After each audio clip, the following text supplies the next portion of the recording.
Ito po ang ating Africa Optia. Good for newborn up to 4 to 5 years old.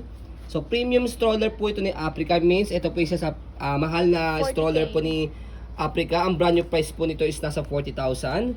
Good for, fully reclined po siya. Okay, already washed and ready to use.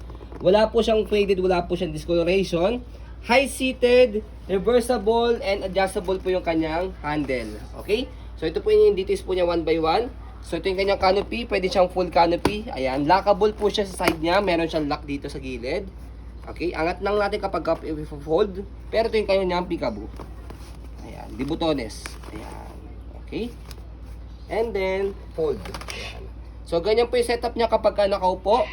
As you can see, malapad siya. And then, mahaba po ito. Okay, meron po siya newborn head pad sa body and sa head. Pwede niyo po siya tanggalin kapag toddler na si baby. May extra May pad pad pa. rin siya rito para mas comfortable at malambot kay baby pag nakaupo o nakahiga. Next natin sa kanyang harness. 5 harness po siya. Wala siyang putol sa kanyang belt lock. Safe na safe po yung inyong baby rito. Okay? So next natin sa kanyang front handle. Ayan, meron siya kasamang pad. Kapag ilalagay o tatanggalin niyo po si baby, press niyo lang po dito sa side. And then slide. Ayan. Okay? Next natin, yung kanyang leg rest, adjustable po ito kapag hihiga nyo po si baby. Ayan. Okay. So, higa natin. Ayan.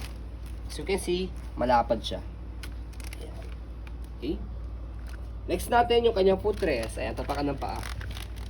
And then, yung kanyang gulong, stopper. Stopper pag naka-reverse yan. Yes. Ayan, stopper. Kapag naka-reverse yung handle niya. Okay? Sa kabilang side, meron din siya lock. Ginagamit po ito, for example, inaantok or nakatulog yung baby po ninyo, hindi na siya mag-rotate, naka one way na lang siya. Pwede nyo pong i-hele si baby. Okay? So, kaya isa po siya sa pinakamahal na stroller ni Africa dahil yung kanyang body frame sa right side yan, aluminum. Hindi kakalawangan. Yan. Okay?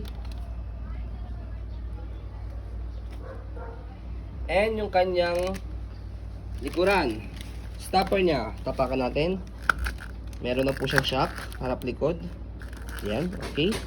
And then yung basket niya, malaki, marami kayong pwedeng mailagay. May extra pocket yan dali. Ayan. Nakadikit.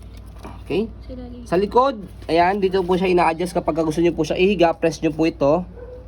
Ayan, nakahiga na siya. Kapag gusto niyo naman po siya iupo, atakin niyo lang po itong dalawa. May extra pocket. Ganun lang siya kadali. Okay? Extra pocket. Yung extra pocket niya, Ayun. saan? Nakadikit. Ito. Yan. Sa harapan. Pakita natin mamaya. Ito po yung kanyang body frame sa kabilang side, left side. So ito po yung kanyang extra pocket. Andito yan. So pwede kayo maglagay dito ng any baby items. Yan. Next natin yung kanyang handle. Check natin kung meron siyang tier. So far, wala naman. So reverse natin siya. So sa pag-reverse, etong side na to, pwede Hindi. dito, pwede rin dito sa taas. Taas. So depende sa inyo. So mas okay dito sa taas.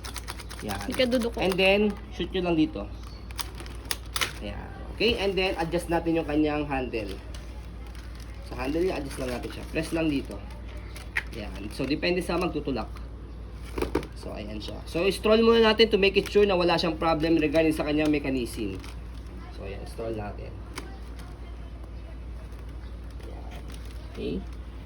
So, we're selling this as low from the brand new price. Ayan. Okay? So, next natin, fold natin siya. Pag i-fold, balik lang muna natin yung kanyang handle. Okay?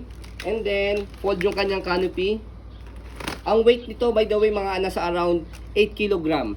Okay? Semi-heavy duty po ito. And then, slide lang po dito. Kailangan naka-red siya, naka-unlock. Press yung ilalim. Kailangan lulubog siya. Angat yung likod and then pull down. Ganun lang siya kadali i-open. I-fold. Pag i-open, same procedure. Naka-unlock, press yung ilalim, angat yung likod, and then buka. See? Wala po siyang kahasel-hasel kapag in-open saka pinold. So, ayun po, as you can see, very details po kami sa akin pong pag-video kasi aming shop policy, no refund, no exchange, what you see is what you get. So, yun po, maraming salamat. Have a nice day and God bless po.